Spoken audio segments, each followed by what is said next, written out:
Bonsoir à tous, bienvenue dans cette nouvelle séance de minuit et ce soir je suis à nouveau avec Mike. Salut Mike. Salut Damien, avec plaisir de revenir pour faire un nouveau mystère sur la séance de minuit.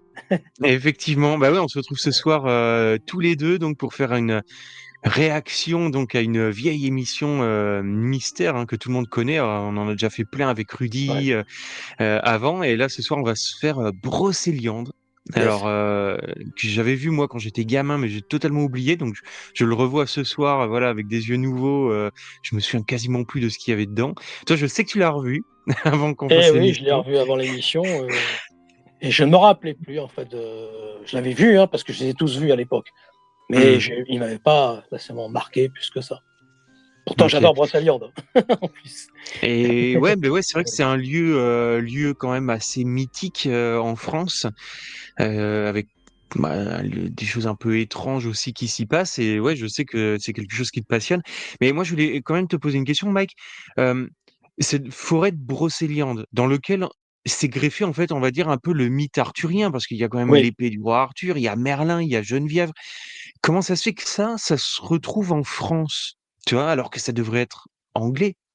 Ça Bah, paraît un peu bête, mais pourquoi? Arthur, il est présenté comme étant en Angleterre, il est en France, en Bretagne. Il y aurait plusieurs Arthur, enfin, comme si c'était dédoublé. C'est ça qui est assez drôle pour le mythe arthurien, pour le coup, justement. Parce Mmh. qu'il est comme en bilocation, il a plusieurs endroits en même temps, Arthur. Ou même le château de Camelot, tu vois, il serait à plusieurs endroits. Donc, où est-il vraiment? Ah, tu veux dire que c'est comme un peu une figure mythique et Ah oui, c'est tu en fait, le mythe arthurien, tout le cycle arthurien serait, on va dire, un conte philosophal, un conte de compréhension, alors on parlait avec Rudy des demeures philosophales de Rennes Château, mais là, pour le coup, ce serait un cycle de compréhension des différentes demeures philosophales ou d'un cycle alchimique. Voilà. d'accord. Ça, c'est ce qui Parce qu'en fait explique aussi, mon ouais. père Druide Garanos, qui a beaucoup travaillé là-dessus, mais je reviendrai après dessus. Voilà. Ouais, ouais, oui, beh, oui, tu vas, nous en parler un peu parce que tu es, on va dire, un petit peu lié malgré tout Oui, à cet endroit donc c'est oui, très oui, vraiment, intéressant. c'est vrai. Mais donc ça veut dire que, bon, voilà, le roi Arthur, tout ça évidemment, c'est de la fiction, c'est de la Oui. littérature, mais derrière, il y a un message, en fait. C'est ça que tu nous dis, c'est qu'à Oui, la il y base, a un c'est conçu, message. Autant par exemple, pour Rennes-le-Château, le message est «artificiel» entre guillemets, il est créé récemment, mmh mais celui de Brocéliande est plus ancien, puisqu'il remonte quand d'accord, même à plusieurs siècles en arrière. C'est ça d'accord. qui est intéressant. Mais effectivement, on est sur des mythes, alchimiques, d'ordre initiatique en fait, ésotérique, oui, c'est vrai. Mmh. Bien qu'il y ait OK. tout un côté littéraire, bien sûr, évidemment. Oui, oui. Oui. Mais tu veux dire que c'est en gros, c'est par le biais de récits qu'on, faisait passer en fait des messages, enfin Oui, en tout c'est cas cela, oui, des oui. ouais. C'est-à-dire qu'en fait, les différents personnages pourraient représenter, différentes phases de l'œuvre, en fait, de l'œuvre alchimique. Viviane, Morgane, Merlin seraient différents, protagonistes utilisés dans des processus d'alchimie. Mmh. Et ça, faut étudier un petit peu, ce processus-là, quoi. Voilà. Ouais, ouais. D'accord. Oui. Et alors du coup, Brocéliande, est-ce que tu peux nous en parler? Donc voilà, ça se situe en Bretagne. Alors elle Oui, s'appelle pas vraiment forêt de Brocéliande, c'est c'est forêt de Pimpon, en Paimpont, fait. je voilà, c'est ça. C'est la forêt de Pimpon, et oui, c'est la forêt, en fait, qui s'appelait Bréchélian, en fait, au départ. Mmh. Mais on va dire que c'est mythique ou Brécilien, ça s'appelait aussi Brécilien. Mais on va dire que c'est depuis le début du 19e véritablement qu'on commence, à vraiment parler de son nom-là et que vient tous se greffer, le mythe. Et par exemple, il y a la peinture de Gustave Doré, Merlin et Viviane, en Brocéliande, par exemple, Mmh. donc il y a en fait, il y a une différence entre la fiction et la vérité historique évidemment, et puis, on parle de Héron de l'Étoile, on parle de différents, protagonistes aussi liés à Brocéliande. Voilà. D'accord. Ouais. Et donc cette forêt, située en Bretagne, on y trouve des endroits donc un peu particuliers. Alors Oui. il y a la tombe de Merlin, je crois, il y a Le le tombeau de château Merlin, de la fontaine de Barenton, ou si on y met de voilà. l'eau, il y a l'orage, le chevalier noir Mmh. qui pourrait apparaître. On a le chêne Guillotin, le château de Ouais. Tressesson. On a Néant-sur-Yvel aussi, Néant-sur-Yvel qui est une église où là, il y a eu des peintures aussi très particulières, mais aussi dans l'église du Graal, bien sûr, de Tréant-Rantoc, où, Mmh. où, où, où là, il y a l'abbé Gillard, hein, évidemment, qui justement va dire, recréé ce mythe-là, et c'est ce que je disais tout à l'heure en off, c'est que l'abbé Gillard arrive dans une église un peu délabrée, et puis il l'a fait un peu à sa sauce, mais une sauce celtique, on va dire, Ça rappelle bretonne, Rennes-le-Château et et Sonnières, voilà, hein, quand même. bretonnante. Et puis l'abbé Saunière, justement, arrive dans une église aussi délabrée, mais Mmh. lui, il recrée un mythe, on va dire, rose-croix, royaliste, alors que, en ce qui concerne l'abbé Gillard, c'est différent. Et voilà, on constate aussi que peut-être que l'abbé Gillard serait venu à Rennes-le-Château, mais on n'a pas de preuves, hein, évidentes, et puis on n'a pas de preuve du tout qu'ils se soient rencontrés. La légende Mmh. dit que ils auraient pu se rencontrer, mais ils étaient différents en âge, en fait, D'accord. puisque, voilà, ils avaient quand même 20 ans d'écart dans leur naissance, en fait, donc Mmh. Mais c'est et marrant quand même de retrouver les 2 mêmes, oui, et processus. C'est-à-dire, il arrive, c'est tout délabré, il le reconstruit et en plus, comme tu le dis, Theo Rentuck, apparemment, c'est quand même codé aussi, quoi. Il y a c'est quelque une chose. l'église du Graal. Alors ce qui est oui. Justement, ce qui est très drôle aussi, c'est que le mythe de Pierre Plantard, il vient aussi en Brocéliande, puisque justement, dans sa jeunesse, justement, Pierre Plantard, en fait, venait au manoir du Tertre, où opérait la médium Geneviève Zepfel. Geneviève Mmh mh. Zepfel avec la Croix du Sud, qu'on retrouve, voilà. Et Geneviève Zepfel a une influence très forte sur l'univers mental de Pierre Plantard, puisqu'elle l'a initié en quelque sorte, à l'ésotérisme, tu vois? Et elle est née même au Manoir du Tertre en 1892, Geneviève Zepfel. Et là, D'accord. elle réapparaîtrait, on la verrait réapparaître, de temps en temps, alors justement, de par heu, ma «filiation» entre guillemets, justement, avec tout ce côté druidique, mon père, donc druide Irano, a été initié au Manoir du Tertre, en 92, au Druid Order, justement. Donc il y a eu des OK. cérémonies druidiques qui ont été faites là. Mais donc oui, il venait, Pierre Plantard, venait petit parce que ses parents, en fait, côtoyaient, justement les époux, Zepfel venaient à Paimpont, et justement, bah, c'est comme ça que Pierre Plantard, eh bien, qui est en âge scolaire, hein, a Mmh découvert, mh. a rencontré Geneviève Zepfel. Et puis elle Et alors, mais du fréquentait tous les ésotéristes de l'époque, hein, évidemment. Et ouais. puis à l'époque de Paul Lecourt, justement. Mmh. La revue Atlantis, et toutes ces choses-là. Mais alors, c'est intéressant parce que Pardon, Georges Monti aussi, Georges ouais, Monti vas-y. qu'on retrouve avec Gérard de Sède, qu'elle côtoyait Voilà. aussi, voilà. Oui, donc et ben voilà, alors du coup, ça fait le lien quand même parce que là, est-ce qu'on Complètement. peut pas on peut pas imaginer, Mike, que s'il est initié, parmi ces gens-là, est-ce qu'il essaie pas après de créer, alors on sait qu'il y a eu Gisors et après il y a eu Mmh. une reine le château, mais des sortes de mythes en fait «artificiels» entre guillemets, Oui, en France, tu vois? complètement, Enfin, je pense que son initiation, à un très jeune âge, justement Brocéliande, qui déjà lui-même est un mythe, mmh eh bien, c'est ça. ça l'a peut-être justement influencé pour créer d'autres mythes. Soit influencé, soit soit justement il intègre ce truc-là Oui, qui peut-être, dont la fonction est peut-être de créer des mythes, ou oui. des je sais pas comment expliquer ça, c'est très Mais étrange en surtout fait, que Paul Lecourt, certaines personnes pourraient penser qu'il les réinitié, Pierre Plantin. On n'a pas de preuves, hein, mais c'est possible qu'il ait pu l'initier aussi. Mmh. Voilà, ça qui est intéressant. Ouais, c'est très étrange, ouais, effectivement, mais on y reviendra, ouais, là-dessus. Bah, écoute, est-ce qu'on démarrerait pas Eh bien oui, l'épisode? Oui, oui, on On fait commence, comme ouais. comme d'habitude, on fait des petites Voilà, pauses, dès qu'il y a quelque voilà, chose à dire, exactement. on rebondit dessus. Eh beh, écoute, je lance l'épisode.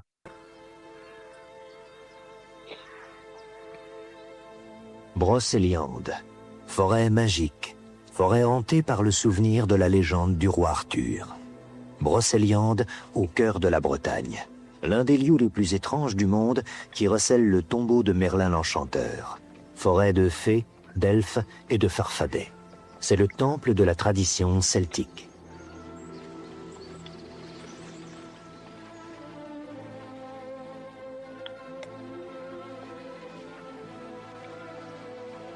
C'est ici que les chevaliers venaient se confronter au surnaturel et s'initier au savoir des druides.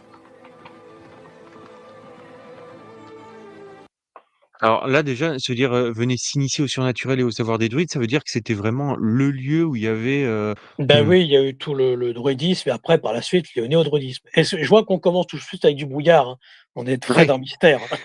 Ah bah, oui, tu vu, c'est de suite, C'est ça c'est vrai que commence bien, c'est souvent comme ça, ouais, c'est ça souvent démarre comme par ça, ouais. le Oui, brouillard, comme si tu traversais une espèce de frontière, tu sais, qui t'emmenait c'est dans ça. une autre Avec une belle réalité, une ouais, belle musique aussi. et jolie musique, ouais. Ouais. Ils y venaient aussi pour montrer leur bravoure, combattre et vaincre au péril de leur vie. Brocéliande, une forêt où aujourd'hui la légende vit toujours. La forêt de Brocéliande, quelque part, c'est toute la nature de la péninsule armoricaine qui vient à nous, qui vient à moi, à travers cette forêt de Brocéliande.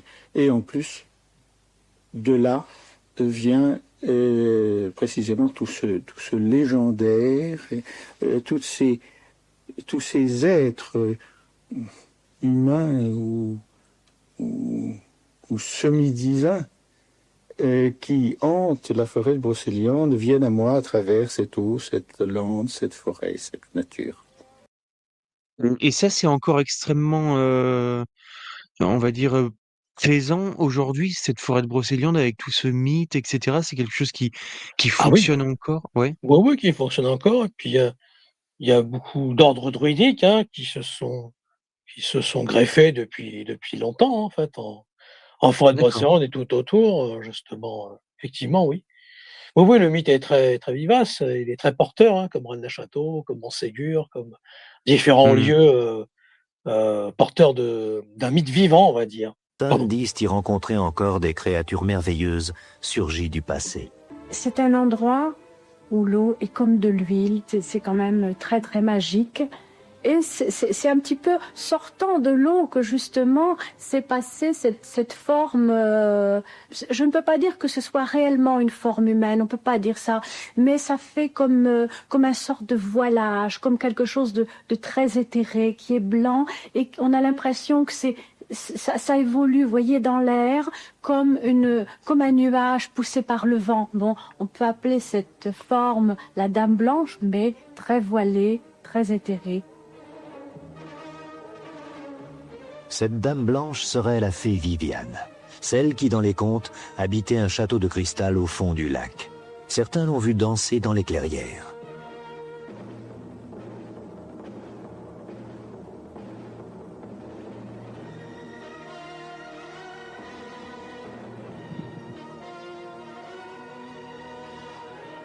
Elle n'apparaît qu'à ceux qui se laissent porter par la majesté des lieux, et cela depuis des siècles.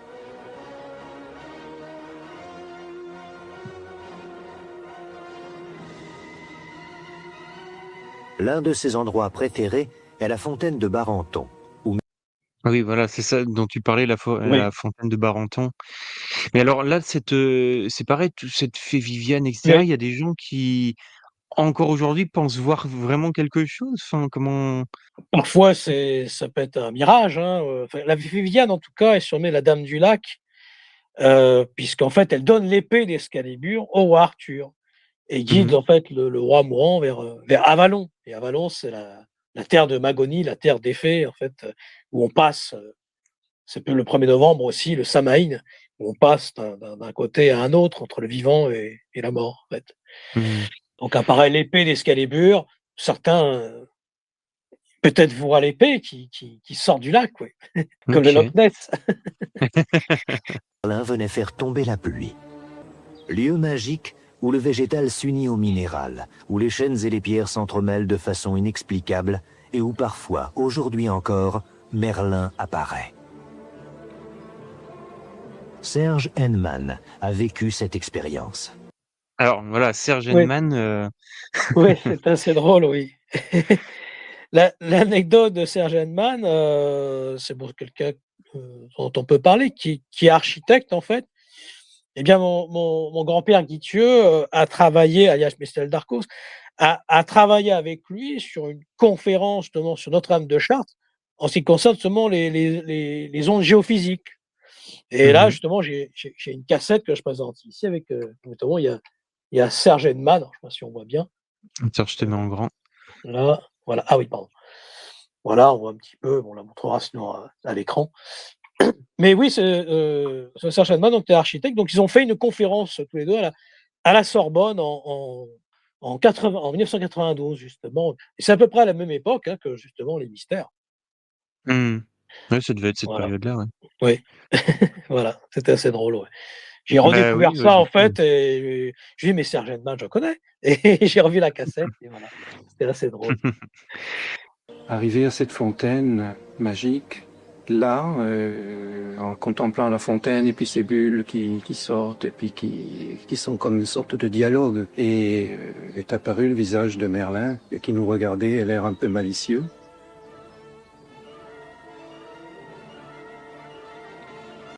Et moi, je trouve ça assez drôle, en fait, parce que c'est quand même une création à la base, une création Oui. littéraire. Je veux dire, ces personnages n'ont pas réellement existé, donc comment les gens peuvent voir, le visage de Merlin, peuvent voir, la fée, Viviane, enfin, bon, moi, je Oui, c'est peut-être, comme le dira, dans le débat après, justement, un des auteurs et druide, il y a et comme le dit très bien un folkloriste et épicologue qui s'appelle Pierre Dubois, que j'aime mmh, beaucoup, beh, on voit ce qu'on veut y voir aussi, notre imaginaire se porte et bon, il y a de la pareidolie peut-être.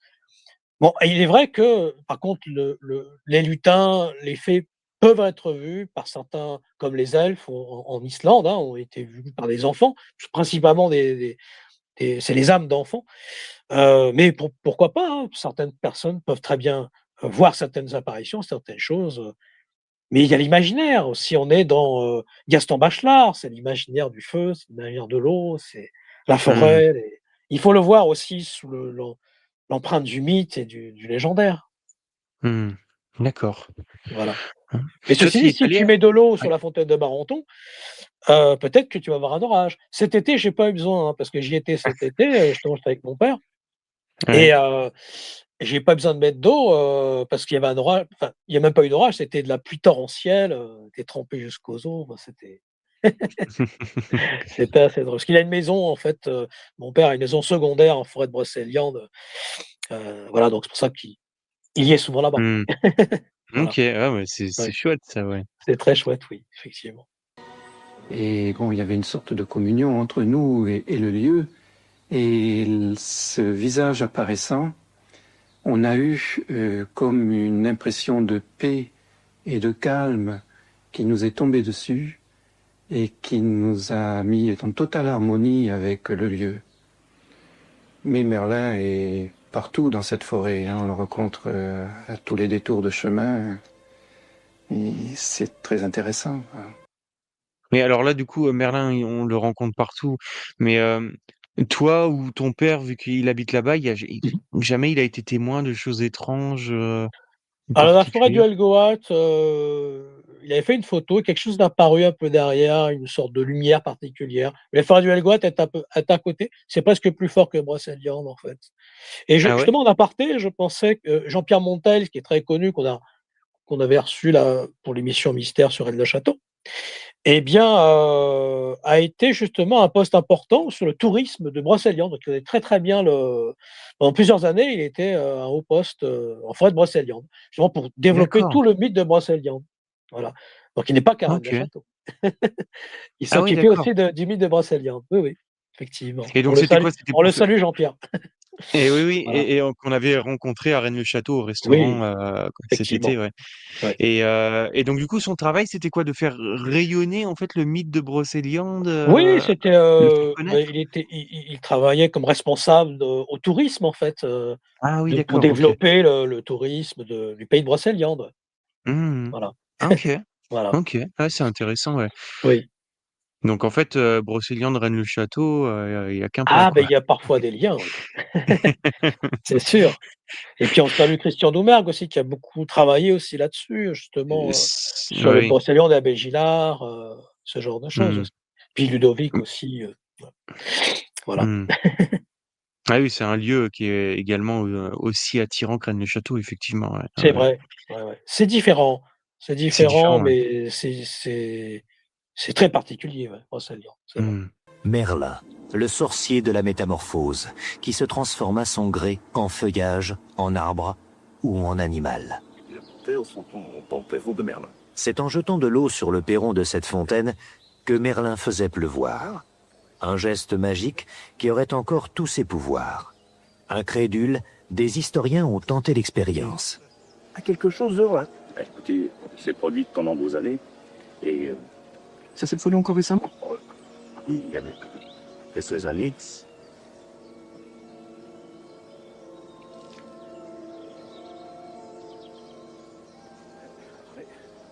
Pardon? Ce n'était sans doute qu'un mythe, puisque rien ne se passait. Mais soudain,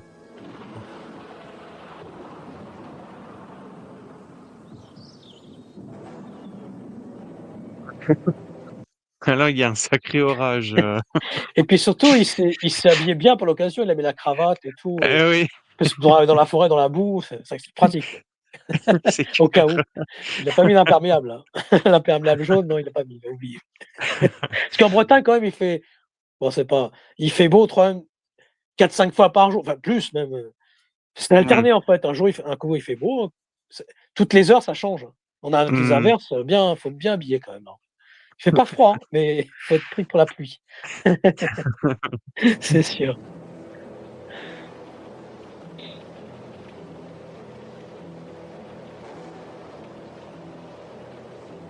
Ah Ouh oui, là, ah ouais, ouais, Les carrément. textes disent qu'il se je crois que le costume, Ah faudrait oui, là, la la production lui a roulade. prêté un comme Jean-Pierre. Ils lui ont prêté un Oui, costume là, je crois. Comme Jean-Pierre Montelle, ils ont prêté le costume. la roulade dans La la boue, quoi. production. suffisait de jeter de l'eau de la fontaine sur le perron de Merlin pour provoquer un orage. L'expérience a été faite au Congrès arthurien de 1954. Hein. Mais l'orage a été d'une importance remarquable, puisque les cars se sont embourbés et les congressistes aussi. Brocéliande, c'est aussi le berceau d'un merveilleux chevalier qui fut enlevé dès sa naissance par la fée Viviane. Elle l'emmena dans son château de cristal au fond de l'eau, où elle l'éleva avec amour et en fit un preux chevalier. On le surnomma Lancelot du Lac. Alors c'est vrai que moi je me souviens, j'y avais été quand j'étais gamin, il y avait cette Mmh. histoire d'un lac comme ça, où si tu l'observais bien, tu pouvais, alors c'est la légende évidemment, Oui, voir, les pointes d'une tour ou des choses comme ça, sous l'eau, parfois avec le reflet des lumières, bon, c'est assez joli évidemment comme légende, effectivement, oui. mmh. C'est une belle légende, c'est sûr aussi. Et Christian Guyenvarch est quelqu'un d'assez important justement pour l'analyse de tout le mythe, arthurien, le mythe breton, le mythe celtique. Il est comme d'assez connu justement, là-bas, localement. Enfin, c'est quelqu'un d'assez réputé, reconnu, ouais, effectivement. OK, d'accord. Voilà. Quand il se sentit prêt, Lancelot partit à la quête du Saint Graal.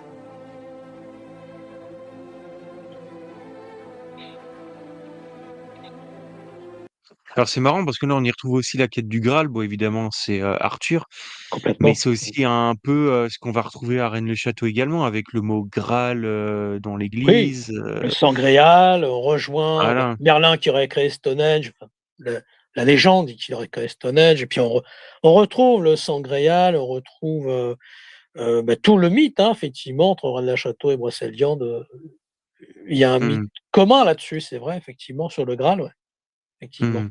Et à Montségur aussi, on le retrouve. Et oui, Montségur, Oui, oui, tout à fait, ouais. oui, Mais oui. ce Graal, alors, ce serait quoi exactement, Parce qu'on en Ah parle bah là, souvent, c'est le Graal, mais c'est quoi, en fait? C'est le ah! Oui, qu'est-ce que le Graal? Alors ça, c'est très complexe, hein. Ça pourrait être la coupe de enfin, la coupe la coupe du Graal ou avec, Jésus, justement la lance d'Arimathie qui recueille le sang de Jésus. Ça peut être aussi, heu l'escarboucle justement, de Lucifer qui tombe, du front de Lucifer, puis ce serait une émeraude, voilà. Donc en fait, il y a plusieurs mythologies. Après, il y a le chaudron d'immortalité du Dagda, ça c'est dans la mythologie celtique justement aussi. Puis tout le conte de Perceval, chrétien de Troie, en ce qui concerne le Graal. Et puis bon, bien sûr, il y a cette fameuse église du Graal de Tréant-Rantoc où, justement, il y a l'abbé Gillard a créé tout ce symbolisme, tout ce mythe. Et mon père justement, André Garano, ça fait cet été, là, je lui ai fait faire une vidéo, où justement il explique point par point tous les tableaux, de l'église de Trin-Rantoc et je l'ai mis sur ma chaîne Les Tablettes d'Émeraude justement, OK. si vous voulez Ben, aller voir. mais je mettrai le lien dans la description de la vidéo, Ouais, comme ça tous ceux qui ont envie d'aller, d'en savoir plus, bah, ouais. iront sur ta vidéo.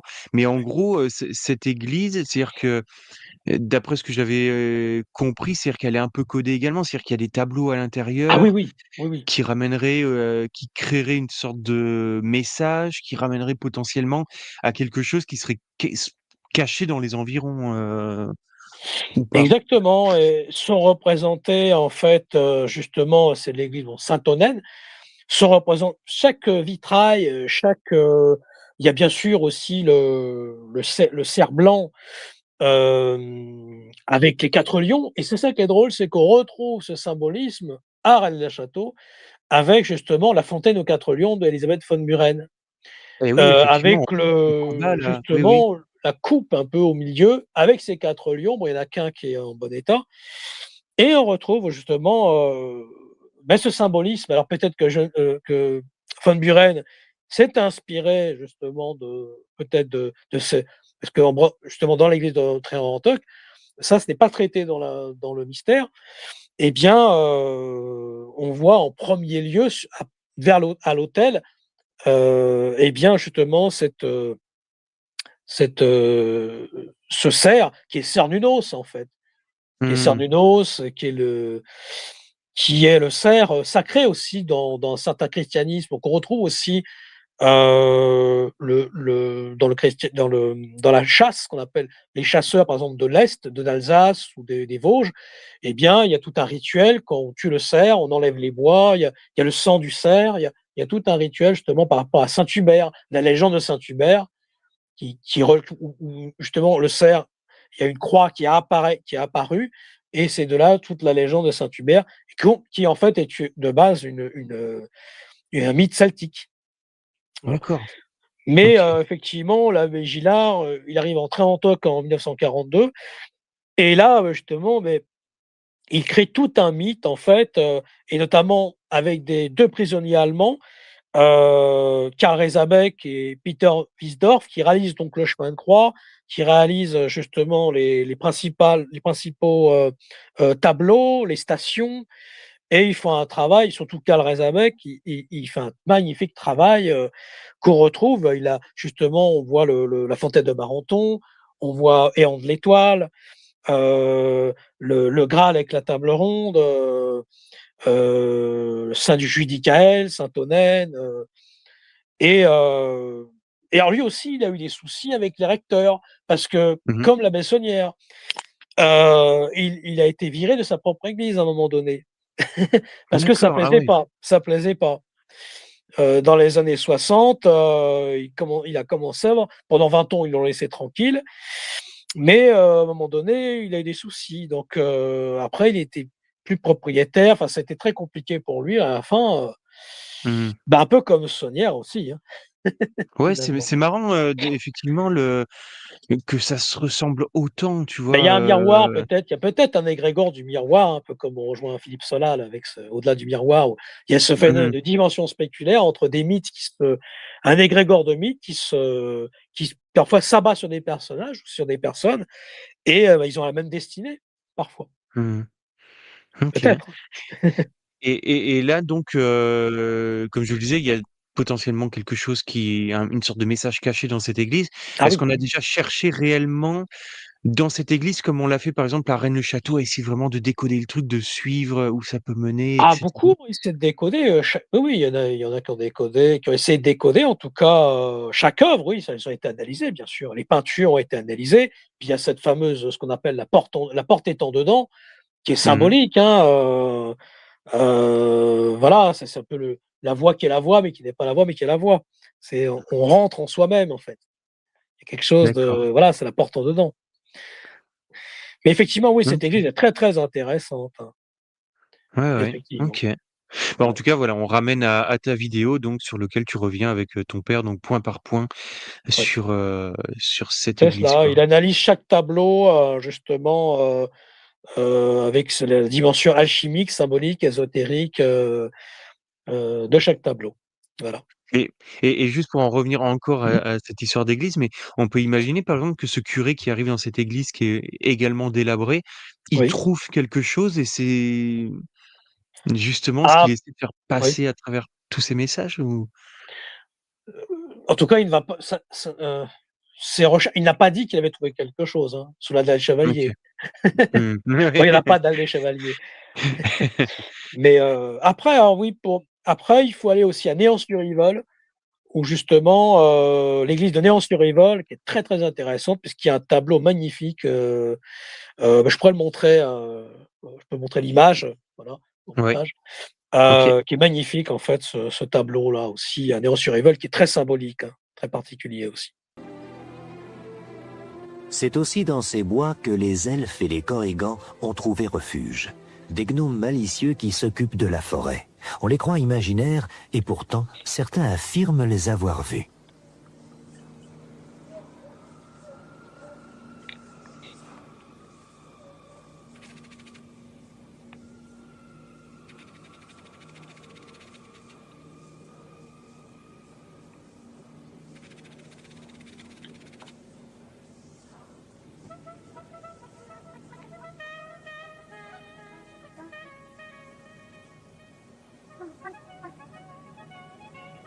Les effets spéciaux à l'époque, c'était quand même très limité, hein.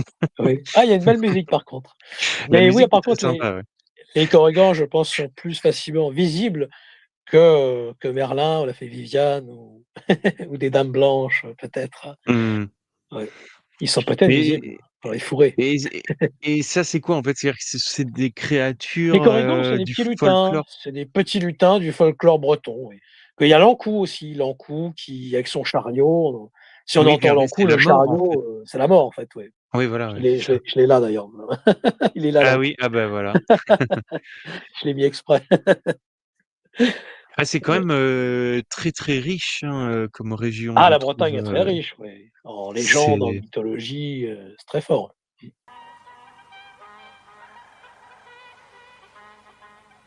Je voyais ceux qui étaient dans les airs, plus transparents que les autres, et les autres qui étaient sur le sol étaient plus petits, comme les lutins qu'on représente dans nos histoires d'enfants. Et tout en avançant, je les voyais se mettre en ronde et danser follement en rond et nous dire à ce moment-là, et me dire véritablement qu'ils avaient envie d'être reconnus et de savoir de pouvoir dire à tous les humains qu'ils existaient vraiment. Pas seulement dans les légendes, mais en réalité. Mais Brocéliande est avant tout la forêt des druides qui officie toujours dans la pure tradition du culte celte. enfin, je sais pas qu'est-ce que tu en penses de ça, Mike? Parce que tout à Alors l'heure, c'est vrai ce que tu disais par rapport à la Norvège ou autre, oui, les alors moi, croyances sont c'est plus les extrêmement trolls, les d'ailleurs trolls, les voilà, ouais. magnifiques, peintures de Theodor Kittelsen, sur la Norvège. Mais, en Islande, en tout cas, par contre, les elfes étaient il y a de magnifiques documentaires qui s'appelaient Elfland, Mmh mh. qui montrent en fait que, ben, en tout cas en Islande, eh bien, certaines routes, étaient détournées parce qu'il y avait des maisons d'elfes et toutes les machines tombaient en panne. Heu, effectivement, elles étaient en Islande, ils détournaient, la route parce qu'effectivement, il y avait une maison d'elfes. Bon, c'est l'Islande, hein. Ouais, donc ça veut dire que la croyance, elle est vraiment, tellement ancrée Bah, c'est-à-dire qu'en fait, oui, les qu'ils machines tombent en panne, donc au bout d'un moment, ils se sont dit: «Bon, bah, on va peut-être, détourner», parce qu'effectivement, c'était une maison d'elfes, certains voyaient ça en tout cas et mmh, effectivement, après, il y a plus de problème, il y a plus d'incidents techniques mais en ce qui concerne Brocéliande et en ce qui concerne la plupart des pays celtiques, même en fait, la légende, enfin le légende du petit peuple, hein, qui est évoqué justement par Jacques Vallée ou Passepartout Magonia, ce genre de choses, qu'on peut faire le lien avec le phénomène ovni plus tard, c'est que en fait, le phénomène disparaît, on va dire, au début du XXe siècle. Pourquoi? À cause de l'industrialisation. mmh. C'est-à-dire qu'en fait, bon, peut-être qu'il y a une part de mythe si on vient vers un nouveau mythe, un mythe moderne, hein, mais il est possible que ce petit peuple qui était vu apparemment par nos arrière-grands-parents, ré nos grands-parents des campagnes, en tout cas, disaient qu'ils voyaient, qu'ils étaient peut-être petits, ce genre de petit peuple et que c'était courant en fait, mais qui se sont retirés à partir du 20e à cause de l'électricité, des voitures, tout ça et donc ils se sont retirés sur un autre plan. Voilà. Bon OK. après certaines personnes peuvent le voir, qui ont peut-être des dons, mais moi je pense véritablement que le petit peuple, existe, hein, mais qu'il n'est pas toujours vu ou qu'il est de moins en moins vu en tout cas.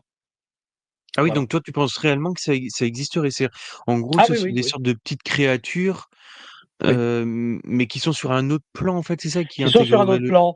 Alors c'est ça qui est très drôle, c'est que justement, bah, là, on aborde un peu le côté dimension spéculaire ou dimension miroir, c'est que justement, le petit pape, par exemple, le léprechaun en Irlande, il mmh, apparaît comme un petit lutin qui s'habille de la même façon que nous, mais en petit.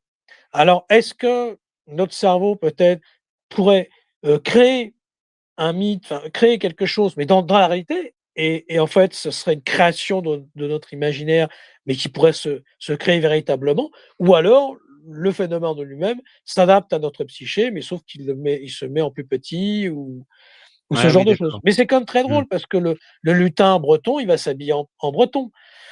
Voilà, mais un peu comme les dirigeables qu'on abordera plus tard, la vague des dirigeables de 1897, donc tu vas aborder avec Ouais, Stéphane Baron.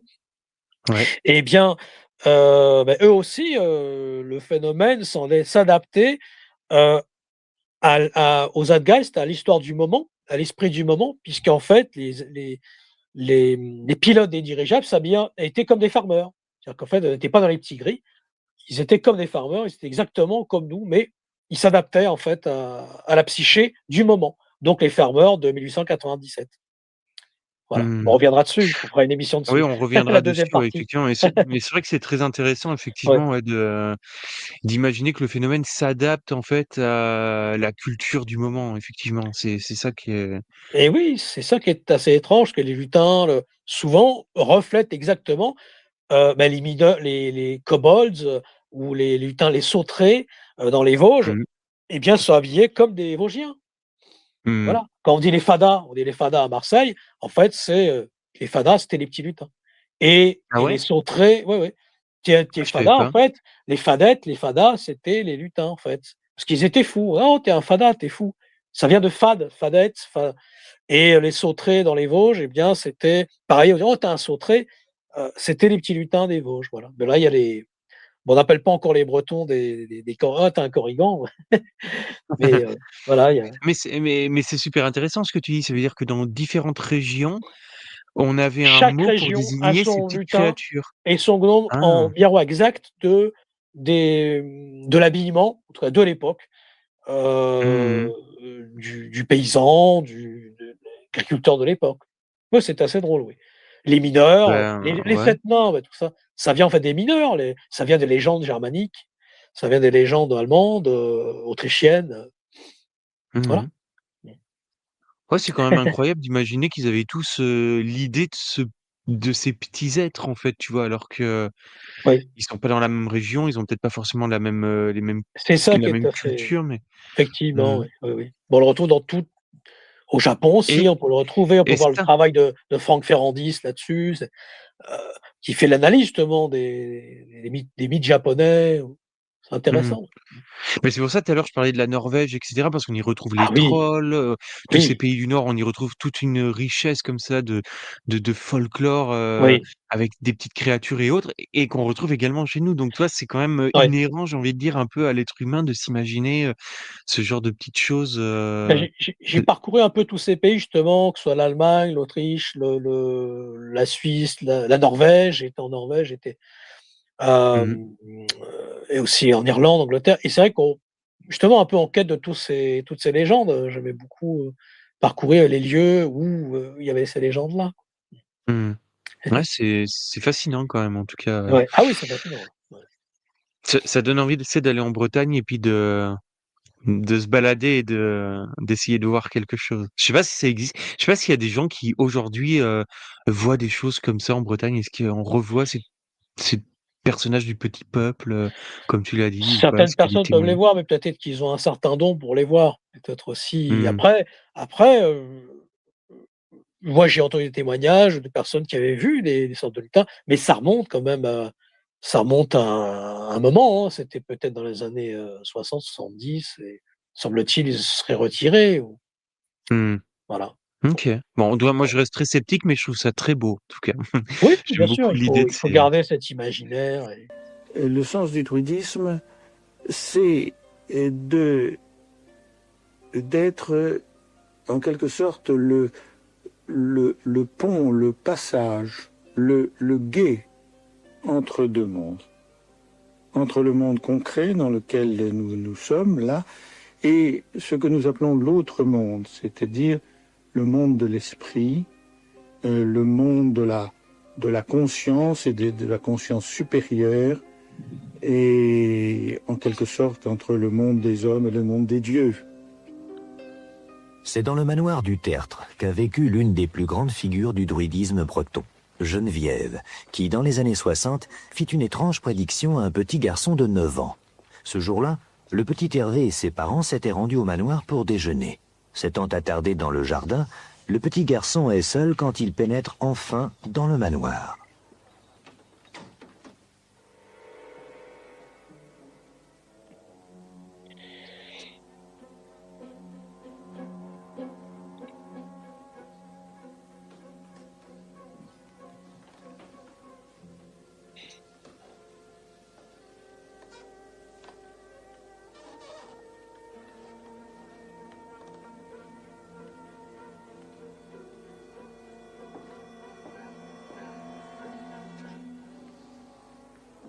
Un jour, cette maison sera à toi.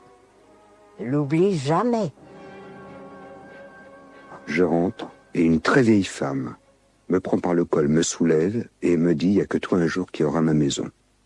Terrifié, je suis parti, pendant que mes parents mangeaient. Hervé n'a pas vraiment compris ce que la druidesse lui a dit. Mais elle lui a fait peur. Bouleversé, il court se cacher dans les bois. Ce n'est que 30 ans plus tard que la prédiction se réalisera. Alors qu'il traverse la forêt pour se rendre sur la côte bretonne, la voiture d'Hervé tombe en panne. Il se dirige vers la seule lumière qu'il distingue dans la nuit, celle d'une grande demeure enfouie dans le brouillard.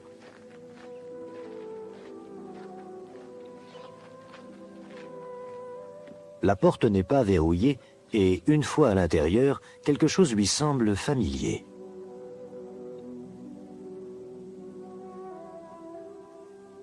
La première chose qui m'a fait me souvenir de ça, c'est l'odeur.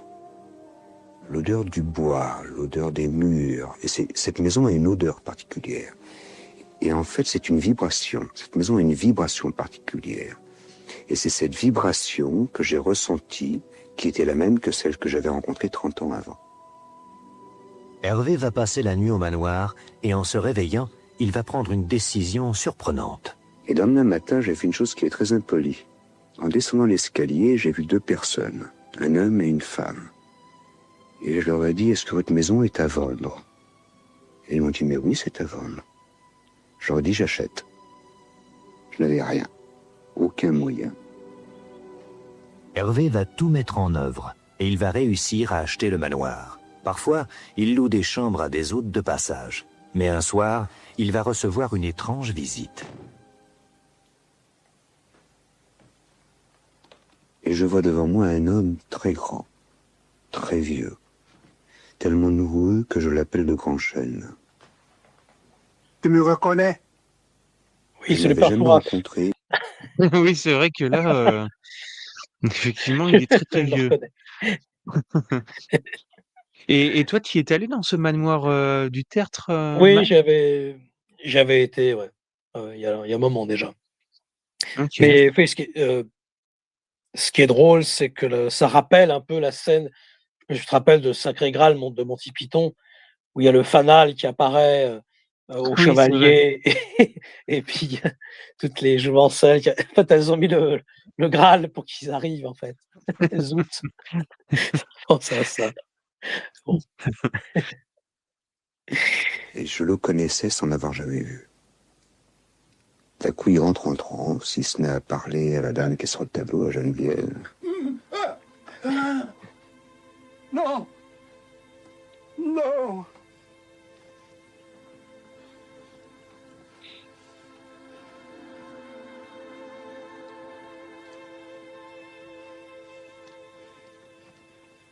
C'est alors que le vieil homme leur fait une curieuse révélation.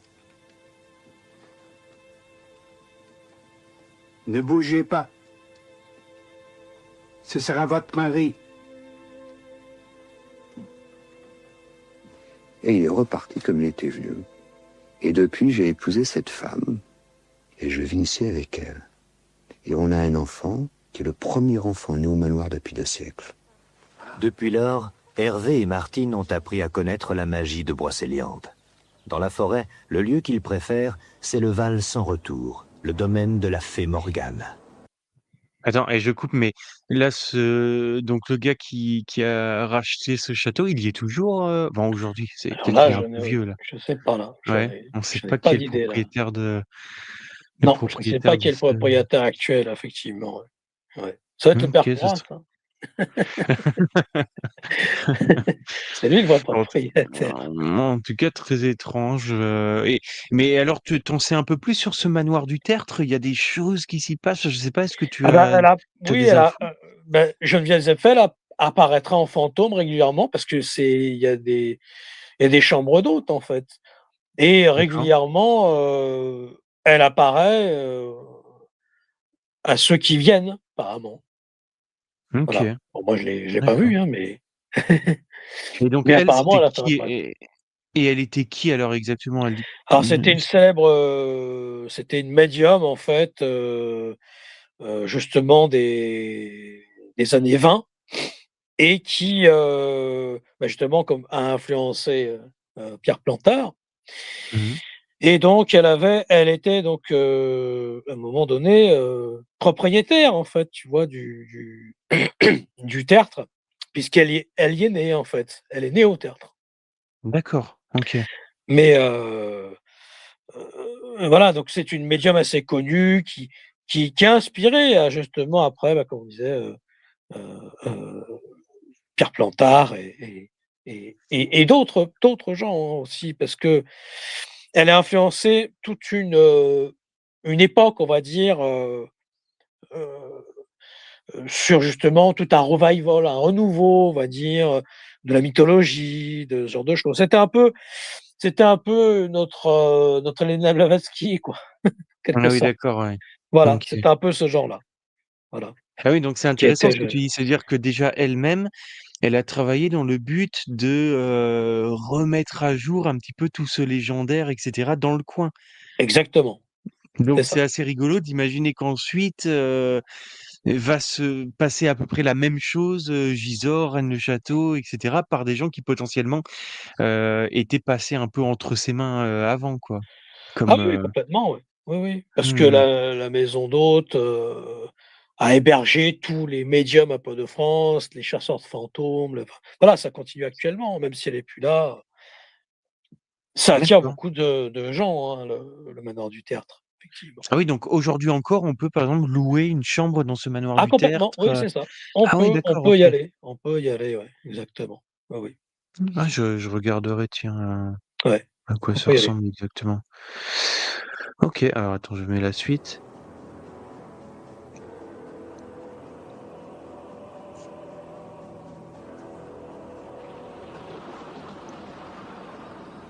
La légende raconte qu'elle emprisonnait les chevaliers qui avaient succombé à ses charmes.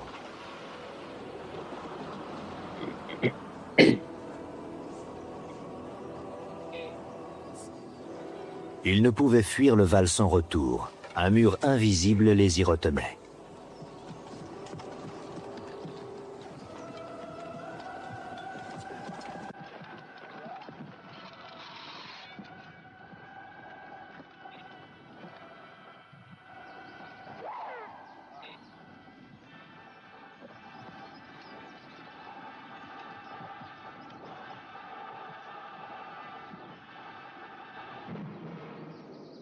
Seul un chevalier au cœur pur pourrait les délivrer.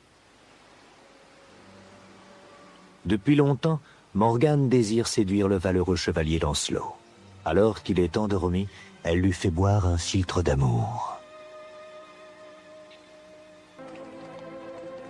Mais Lancelot ne cédera pas. Il restera fidèle à la reine Guenièvre qu'il aime en secret. Pour la première fois, l'innocence a triomphé des maléfices de la fée Morgane. Grâce à Lancelot, les chevaliers seront tous libérés.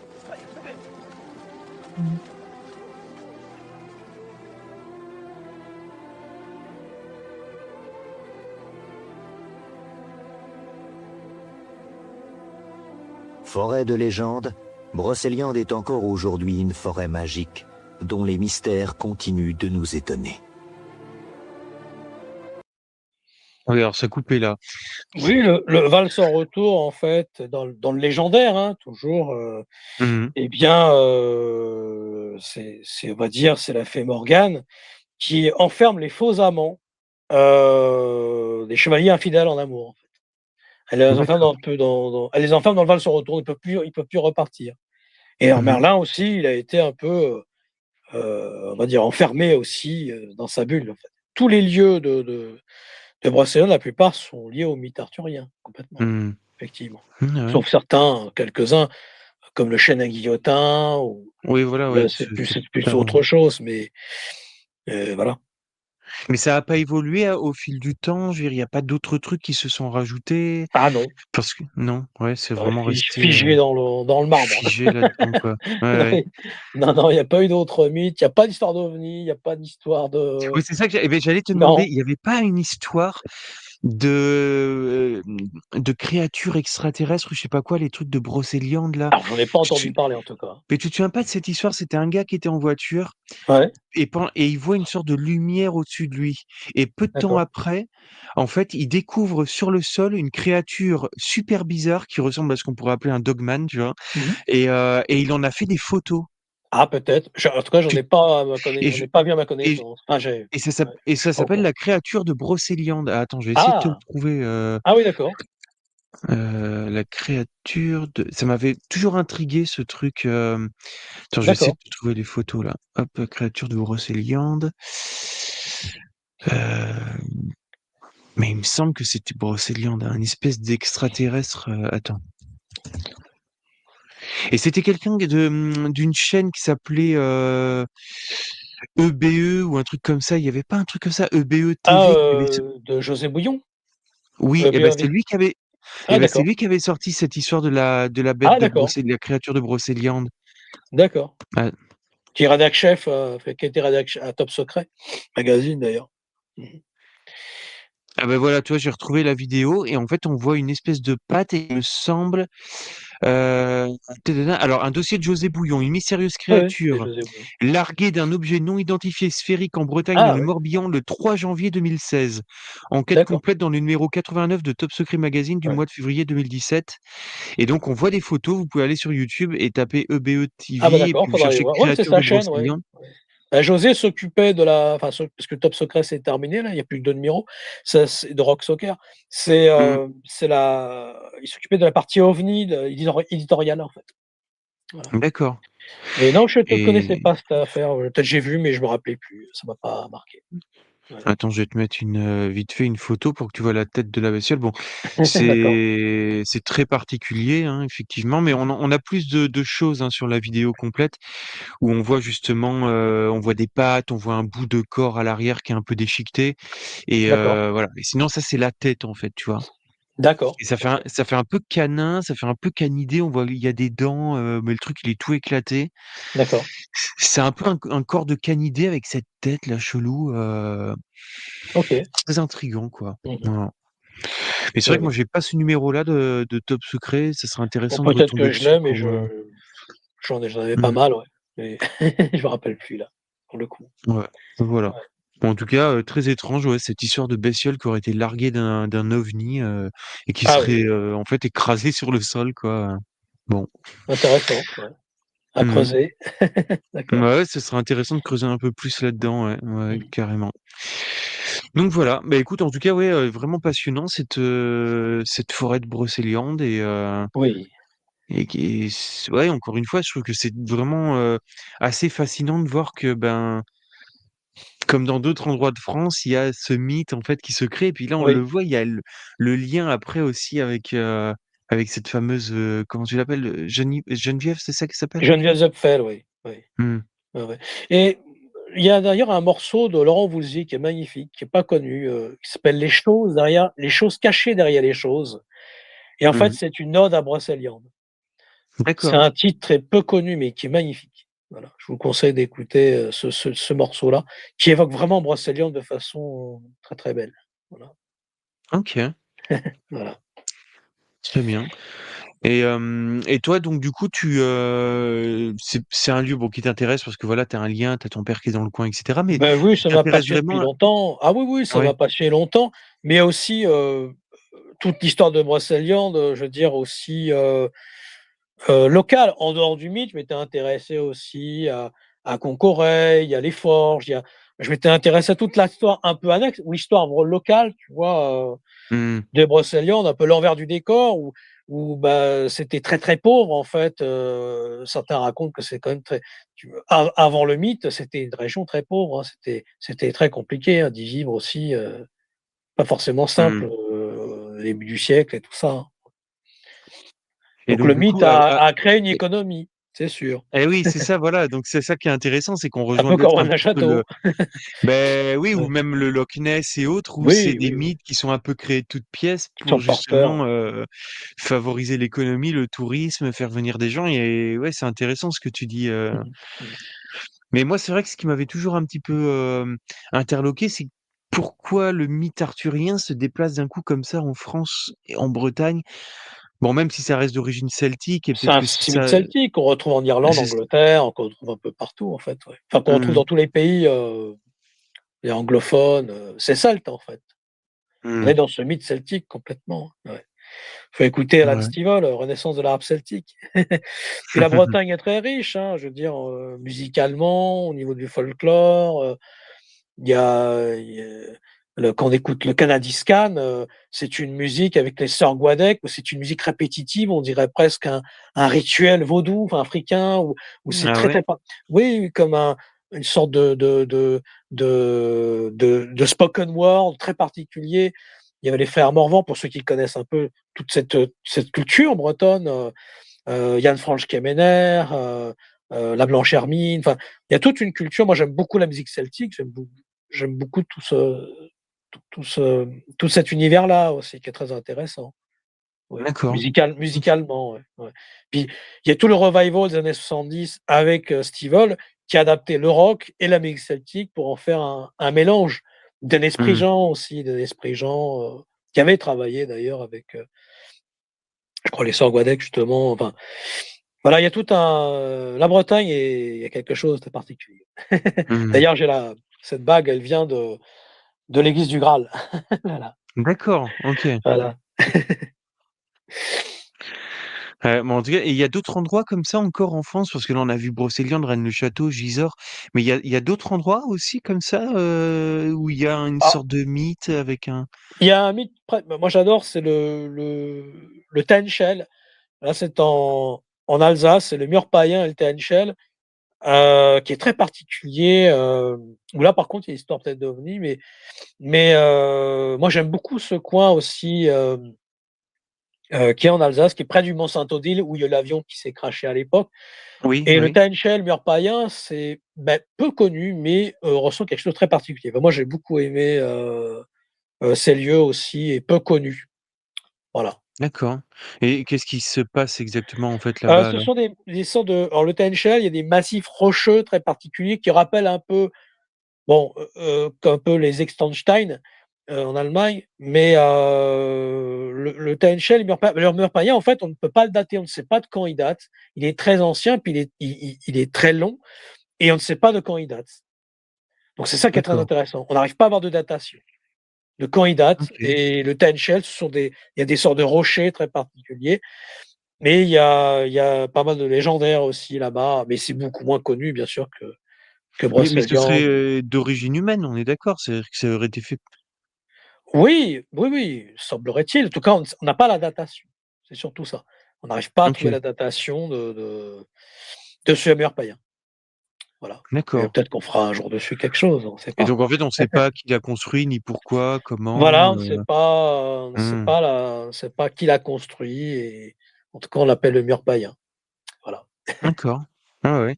Donc il reste encore Bon, d'autres il y a mystères, plein de lieux en France peu connus, hein, qui sont peu mis en avant, où il y a des dieux légendaires, hein, c'est sûr. mmh. Mais qui est underground, c'est l'underground du légendaire, quoi. Ouais, C'est ça. OK, d'accord. Ouais, mais en tout cas, c'est vrai que c'est quand même assez riche effectivement, ouais. Ouais. Et écoute, est-ce qu'on peut dire, quelque chose d'autre sur cette mystérieuse forêt de Brocéliande qui avait failli disparaître il y a quelques années, je crois, hein, non? Ben oui, l'arbre d'or d'ailleurs, est un hommage en fait, enfin, parce que l'arbre d'or a été fait par, un créateur justement forgeron qui était un hommage parce qu'en 1990, elle a failli brûler quoi, hein, effectivement en Mmh. entier et c'est au Val sans retour et heureusement elle a été, sauvée. Alors le tombeau des géants, il me semble, avait failli brûler, il y a une partie qui a brûlé il y a quelques années aussi, mais là pour l'instant, ça va. OK. Mais il y avait pas une histoire de, à un moment donné, de réserve d'eau, je sais pas quoi, ils devaient pas faire un truc qui allait faire disparaître une partie de cette forêt? Alors ça, j'ai Il me pas s entendu parler, peut-être, hein, mais j'ai Je pas vois qu'il y a souvenir en tout quelques cas. je crois qu'il y a Mmh. une dizaine d'années ou peut-être même un peu plus, je sais plus. Mais il y avait Mmh. une histoire comme quoi il y avait une sorte de barrage qui devait être fait et puis la une partie de la forêt devait disparaître, je crois, enfin je sais plus, il y avait un truc comme ça, il me semble, D'accord, j'ai pas souvenir de cela, ouais. Ouais. Mais oui, c'est possible qu'il y ait eu un certain moment, elle est quand même protégée, je pense, cette forêt, donc aussi, au ah patrimoine, ben hein, voilà. maintenant. Ouais. Regarde, c'était en 93, alors là, je retombe sur un vieil article. En OK. Bretagne, où le problème de l'alimentation en eau potable se pose avec acuité, le mouvement d'opposition au projet d'inonder une partie de la plus belle forêt de la région s'amplifie. Ah oui, oui. Ah oui, donc c'est ouais, il y avait bien, oui, une histoire à un moment donné de potentiellement, elle aurait pu Et heureusement, disparaître, en fait, Mystère a tout sauvé. L'émission Mystère a sauvé tout, préservé la région et puis ils ont tout abandonné, grâce à Alexandre Mmh. Balou qui s'est présenté, Non, mais en tout cas, uni pour Neuilly. mais en tout cas, ça reste, ouais, encore une fois, un beau mystère, j'ai envie de Ah oui, dire, oui, voilà, c'est un c'est vrai très que beau c'est très mystère chouette, ouais. brocéliande. Ouais. Mmh. Bon. Eh ben, écoute, en tout cas, merci beaucoup, Mike. On aura fait un Avec petit tour plaisir, en Damien. Oui, terre bretonne et puis on se oui, sera, ravivé la mémoire en revoyant ce vieil épisode de Mystère. c'est ça. Toujours très sympathique et puis, et ben, n'hésitez pas à regarder, en tout cas, dans la description de la vidéo pour aller voir ta vidéo sur cette fameuse Oui. église de Teorantuck, pour ceux qui veulent en savoir plus et voilà, comme ça vous connaîtrez un peu Et ce surtout qu'il mystère est peu étrange. connu ce mystère de Brosse enfin, les mystères dont on parle en général, celui-là est peu connu en fait, hein, les gens se Mmh. rappellent pas de celui-là. C'est ça qui est bien aussi qu'on l'ait mis en avant, en même temps. Et alors, Voilà. c'est rigolo parce que je reviens vite fait dessus avant de terminer, mais c'est-à-dire que quand lui, il arrive dans cette église à Théorentuck et que tu dis elle est en mauvais état, abîmée, et Oui. cetera. Mais l'histoire de Brocéliande avec tout ce légendaire arthurien, il existe déjà à ce moment-là? Avant que lui Oui, ne il existe fasse tout déjà ce ah oui, en fait, il commence au 19e siècle, oui. ah oui d'accord, OK. Il commence au 19e, Bien ouais, avant quoi. effectivement. Oui, Mmh. oui, il commence bien avant, ouais. effectivement. D'accord. Ouais, parce que OK. lui, il naît en 1920. 1900 pardon. C'est Plantard Ah qui est né en oui. 1920. Ouais, Mmh.